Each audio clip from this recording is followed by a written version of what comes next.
तर आज आपण सोडवणार आहोत सेशन 24. तर लॅबवर जायचं आहे. टॉपिक प्रॅक्टिस करून घ्या नेहमीप्रमाणे जसे तुम्ही करता त्याच पद्धतीने. त्यानंतर सेल्फ पाथ लर्निंग इथून सोडवायचं, तर सेल्फ पाथ लर्निंग वर क्लिक करा आणि इथून प्रोसीड वर क्लिक करायचं आहे आणि चालू करा. याच्यामध्ये बघा 8 क्वेश्चन्स दिलेले आहे. सुरू करायचं इथून.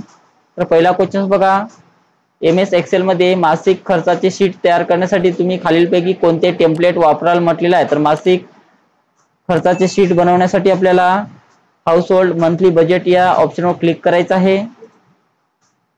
त्यानंतर नेक्स्ट MS एक्सेल मध्ये टेम्पलेट वापरण्यासाठी यापैकी कोणत्या स्टेप्स योग्य आहेत ते ओळखा म्हटलेलं आहे. तर MS एक्सेल मध्ये टेम्पलेट घेण्यासाठी MS excel search online template, select the most suitable template आणि क्रिएट या बटनावर क्लिक करावं लागेल. तर ऑप्शन नंबर हे 1 हे त्याचं उत्तर असणार आहे.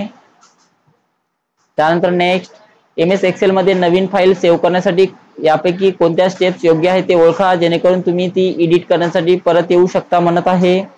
तर याचं उत्तर ऑप्शन बी आहे. फाईल मेनू, सेव्ह ॲज और सेव्ह वर क्लिक करा. त्यानंतर लोकेशन सिलेक्शन करायचं आहे, त्यानंतर फाईलचं नाव टाकायचं आहे आणि त्यानंतर सेव्ह करायचं आहे. तर ऑप्शन नंबर 2 हा त्याचं उत्तर असणार आहे. त्यानंतरचा नेक्स्ट क्वेश्चन, तुमचा मित्र MS एक्सेल साठी नवीन आहे, त्याला त्याच्या फाईलमधील करन्सी बदलण्यासाठी होम टॅब मधून खालीलपैकी कोणता ग्रुप वापरता येईल हे ओळखण्यास मदत करा म्हणत आहेत. तर त्यासाठी बघा आपल्याला नंबर ग्रुपचा वापर करावा लागते. याच्यामध्ये सर्व प्रकारच्या करन्सी आहे. तर ऑप्शन नंबर 1 वर क्लिक करा आणि त्यानंतर सबमिट करायचं आहे. त्यानंतर बघा MS एक्सेल मध्ये निवडलेल्या सेलचे चलन बदलण्यासाठी वापरलेल्या पायऱ्यांचा योग्य संच ओळखा म्हणत आहे. तर योग्य संच आपल्याला ओळखायचा आहे. तर click on the number format option वर जायचं आहे, सिलेक्ट करन्सी, त्यानंतर सिलेक्ट रुपीज सिम्बॉल आणि क्लिक करायचं आहे. तर ऑप्शन नंबर 1 हे त्याचं उत्तर असणार आहे. त्यानंतर नेक्स्ट MS एक्सेल वर्जन 365 का उपयोग वेब ब्राउजर में ऑनलाइन किया जा सकता है. तर बरोबर आहे, ऑनलाईन आपण वापरू शकतो. त्यानंतर नेक्स्ट MS एक्सेल 365 ऍक्सेस करण्यासाठी कोणत्या ब्राउझर वापरला जाऊ शकत नाही म्हणत आहे. तर बघा हे तिन्ही ब्राउझर वापरले जाऊ शकते. तर याचं वेगळं आहे ईमेल. तर याच्यावर क्लिक करा आणि त्यानंतर सबमिट करा. त्यानंतर नेक्स्ट खालील पर्यायापैकी कोणते फायदे एक्सेल 365 वापरण्याचे नाही म्हणत आहेत. तर त्याचा कोणता फायदा नाही आहे. इन्स्टॉल केल्यावर भरपूर जागा व्यापते हे त्याचं वेगळं आहे. त्याच्यावर क्लिक करा आणि त्यानंतर सबमिट करा. अशा प्रकारे आपलं सर्व सोडवणं झालेलं आहे सेल्फ पाथ लर्निंग. त्यानंतर गो टू होम वर क्लिक करा आणि नंतर आपल्याला नॉलेज चेकचे क्वेश्चन सोडवायचे आहे. तर नॉलेज चेक वर क्लिक करा आणि त्यानंतर स्टार्ट एक्झाम वर क्लिक करायचं आहे.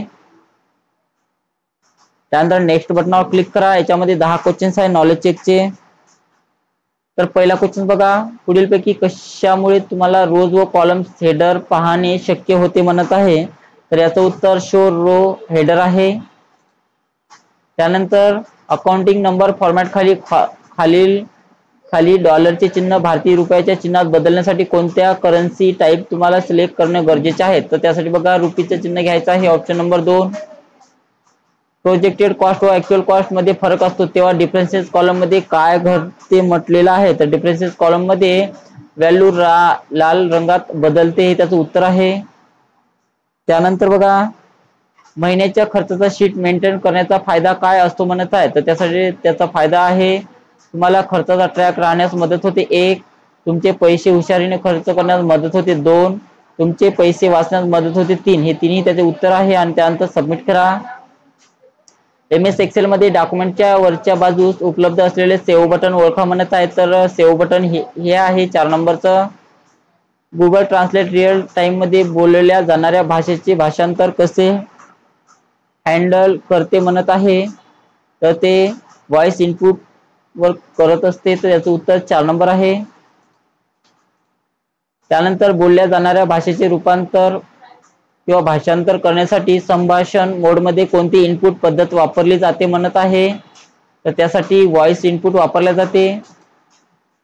खालीलपैकी कोणती ऍक्शन्स तुम्हाला URL कॉपी न करता विशिष्ट स्टॅम्पवरून व्हिडिओ शेअर करण्याची परवानगी देते म्हणत आहे. तर त्याचं उत्तर आहे शेअर बटन.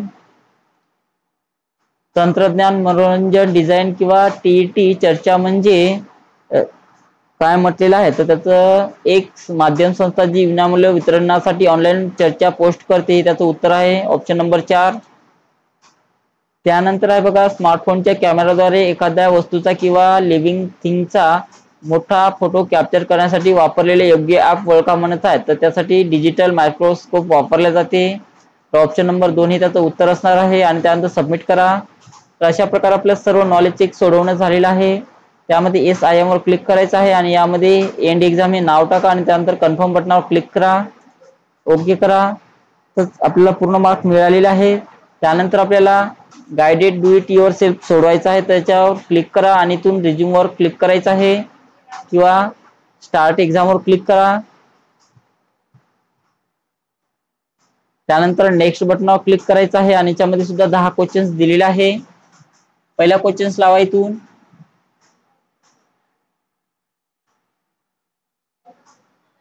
दाखवण्यात आलेल्या शीटमध्ये cell B15 cost of cell select करा.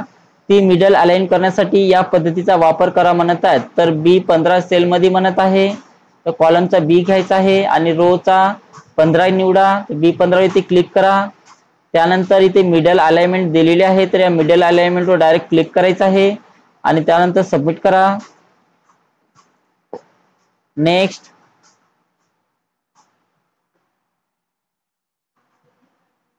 त्यानंतर म्हटलेलं आहे, दिलेल्या वर्कशीटमध्ये प्रकाश स्टेशनरी स्टोअर्स टेक्स्ट सिलेक्ट करा आणि ते लेफ्ट अलाइन करण्यासाठी खालील पद्धतीचा वापर करा म्हणत आहे.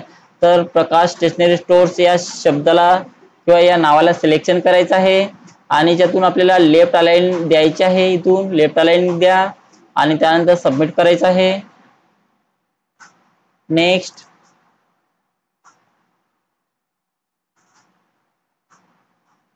दिलेल्या एक्सेल शीट मध्ये D9 व F9 साइज सिलेक्ट करा म्हणते आणि त्या मर्ज करण्यासाठी मर्ज अक्रॉस याचा वापर करा. तसेच त्याला अलाइन राईट करण्यासाठी होम टॅब अलाइनमेंट ग्रुप याचा वापर करा म्हणत आहे. तर बघा, जेवढ्या स्टेप सांगितलेल्या आहेत तेवढ्या आपल्या स्टेप्स फॉलो करायच्या आहे. तर D9 पासून तर F9 पर्यंत म्हणत आहे, तर D9 पासून सिलेक्शन करा. D9 पासून तर F9 पर्यंत सिलेक्शन करून घ्यायचं आहे. त्यानंतर मर्ज अक्रॉस अलाइनमेंट द्यायचे आहे, तर अलाइनमेंट मध्ये जा आणि त्यातून मर्ज अक्रॉस अलाइनमेंट द्या आणि त्यानंतर त्याला राईट अलाइन करायचं आहे. तर इथे राईट अलाइन दिलेला आहे, तर राईट अलाइन करा आणि त्यानंतर सबमिट करा. त्यानंतर पुढचा क्वेश्चन.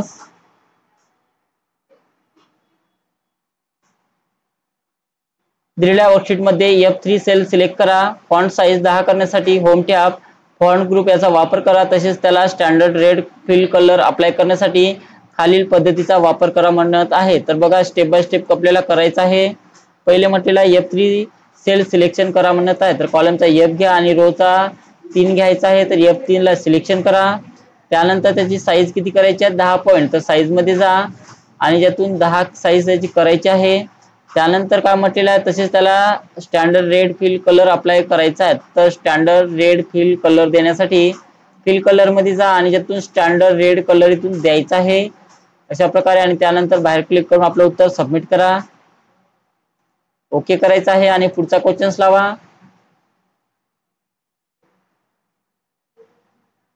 दिलेल्या एक्सेल शीट मध्ये configure IT services text select करा. त्याचा फॉन्ट साइज 20 करण्यासाठी या खालील पद्धतीचा वापर करायचा आहे. तर ज्या शब्दाला सांगितलं असेल त्या शब्दाला सिलेक्शन करून घ्या अशा प्रकारे.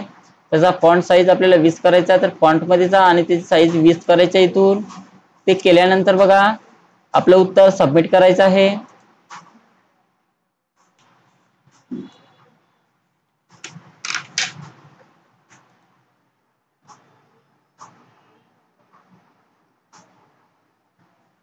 दिलेल्या वर्कशीट मध्ये एका लांब लाईनऐवजी अनेक लाईन्स सेल टेक्स्ट प्रदर्शित करण्यासाठी B3 सेल करा म्हणत आहे आणि होम टॅब अलाइन ग्रुप मधील रॅप टेक्स्ट वर क्लिक करा म्हणत आहे.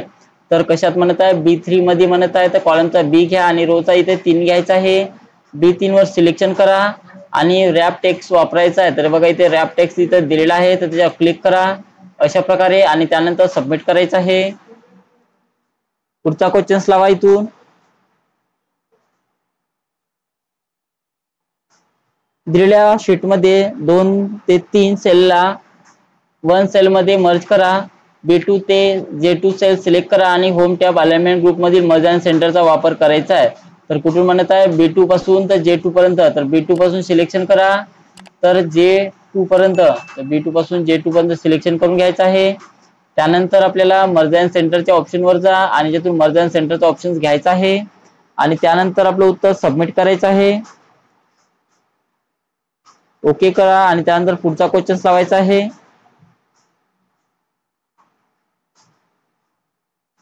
दिलेल्या वर्कशीटमध्ये टेबलला वेगळ्या स्टाईलमध्ये त्वरित फॉर्मॅट करण्यासाठी सेल B6 वर क्लिक करा. त्यानंतर होम टॅब स्टाईल ग्रुपमधून फॉर्मॅट ॲज टेबलवर क्लिक करा. मग कोणती स्टाईल सिलेक्ट करा. त्वरित फॉर्मॅट करण्यासाठी सेल B6 वर क्लिक करा म्हणत आहे. तर बघा होम टॅब स्टाईल ग्रुपमधून फॉर्मॅट ॲज टेबलवर क्लिक करा. मग कोणती स्टाईल अप्लाय करायची आहे. तर बघा आपल्याला स्टाईल द्यायची आहे. तर B6 ला सिलेक्शन करून घ्या. पहिले B6 ला सिलेक्शन करायचं आहे.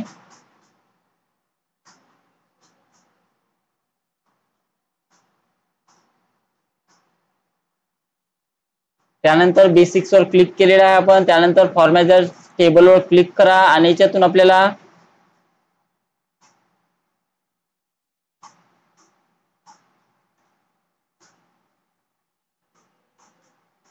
मग कोणतीही स्टाईल घ्या म्हटलेलं आहे. तर याच्यातून कोणतीही आपण स्टाईल घेऊया. स्टाईल घेतल्यानंतर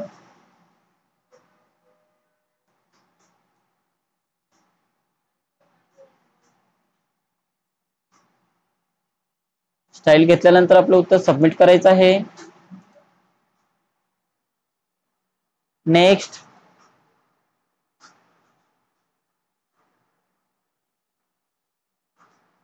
दिलेल्या एक्सेल शीट मध्ये कोणताही डेटा लार्जेस्ट टू स्मॉलेस्ट किंवा स्मॉलेस्ट टू लार्जेस्ट ऑर्डर मध्ये सेल करण्यासाठी S6 सिलेक्ट करा म्हणत आहे आणि होम टॅब एडिटिंग ग्रुप मध्ये सॉर्ट आणि फिल्टर ऑप्शनचा क्लिक करा आणि त्यानंतर A to Z सिलेक्ट करा म्हणत आहे. तर आपल्याला कशातून सिलेक्ट करायचं आहे. H6 मध्ये म्हणत आहे. तर H6 ला सिलेक्शन करा.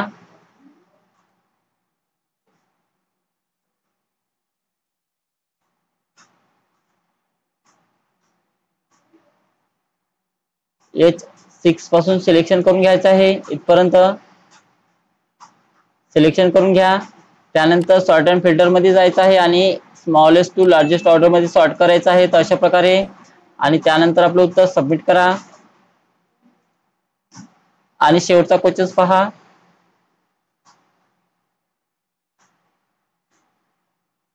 दिलेल्या वर्कबुक मध्ये न वापरलेली रो डिलीट करण्यासाठी रो 10 सिलेक्ट करा. त्यानंतर होम टॅब सेल ग्रुप मध्ये डिलीटची रो ऑप्शनवर क्लिक करा आणि डिलीट ऑप्शनवर क्लिक करून ते डिलीट करायला सांगत आहे. तर रो नंबर 10 सिलेक्शन करून घ्यायचा आहे कारण तिला डिलीट करायचं आहे म्हणून. रो नंबर 10 ला सिलेक्शन करून घ्या. तर रो नंबर 10 ला सिलेक्शन करा. त्यानंतर सेलच्या ग्रुपमध्ये जाऊन इथे डिलीटच्या ऑप्शन मध्ये जा आणि डिलीट शीट रो वर क्लिक करायचं आहे. बघा शीट रो आपली डिलीट झालेली आहे आणि त्यानंतर सबमिट करा. तर अशा प्रकारे आपले सर्व guided do it your self सोडवण्यात झालेलं आहे. त्यानंतर ओके करा. त्यानंतर इथून एंड करा. SIM वर क्लिक करायचं आहे आणि याच्यामध्ये बघा एंड एक्झाम हे नाव टाका आणि कन्फर्म बटनावर क्लिक करा. त्यानंतर इथे प्रोसेस फॉलो 1 मिनिटाचा टायमिंग पूर्ण करायचा आहे. पूर्ण करून झाल्यानंतर आपल्याला सिम्युलेशनचे क्वेश्चन सोडवायचे आहे. त्याच्यावर क्लिक करा आणि इथून स्टार्ट करायचं आहे. नेक्स्ट बटनावर क्लिक करा. याच्यामध्ये बघा 2 क्वेश्चन्स दिलेले आहे. तर पहिला क्वेश्चन्स लावा. मायक्रोसॉफ्ट एक्सेल सर्च बॉक्स मध्ये हाऊस होल्ड एक्सपेन्स टाईप करा. परिणामामधून household monthly budget template निवडा आणि ते तयार करा म्हणत आहे. तर बघा सर्च बॉक्स मध्ये जा, सर्च करा आणि ज्यातून आपल्याला जे सांगितलं असेल तेच घ्यायचं आहे आणि इथून क्रिएट बटनावर क्लिक करा आणि त्यानंतर सबमिट करा. त्यानंतर नेक्स्ट सेव्ह ॲज वापरून कामची शीट एक नवीन कॉपी तयार करा आणि मूळ शीटला सुरक्षित ठेवा. तुमच्या डेस्कटॉपवर तुमच्या शीटला मंथली एक्सपेन्सिव्ह शीट नावाने सेव्ह करा म्हणत आहे. तर याला दुसऱ्या नावाने सेव्ह करायचं आहे. तर फाईल टॅब मध्ये जा, सेव्ह ॲज वर क्लिक करायचं आहे. डेस्कटॉपवर सेव्ह करायचं आहे तर ते क्लिक करा. जे कोणतं नाव द्यायचं असेल ते नाव क्लिक करायचं आहे ते. त्यानंतर सेव्ह करा आणि त्यानंतर सबमिट करायचं आहे इथून. तर अशा प्रकारे आपलं दोन्हीही सिम्युलेशनचे क्वेश्चन सोडवणं झालेलं आहे. SIM वर क्लिक करा आणि याच्यामध्ये आपल्याला एंड एक्झाम हे नाव टाकायचं आहे आणि त्यानंतर कन्फर्म बटनावर क्लिक करा, त्यानंतर ओके करा. अशा प्रकारे आपलं सिम्युलेशन पूर्ण झालेलं आहे. नंतर आपल्याला सेशन कंप्लीशन टेस्ट सोडवायचा आहे. इथून स्टार्ट करा.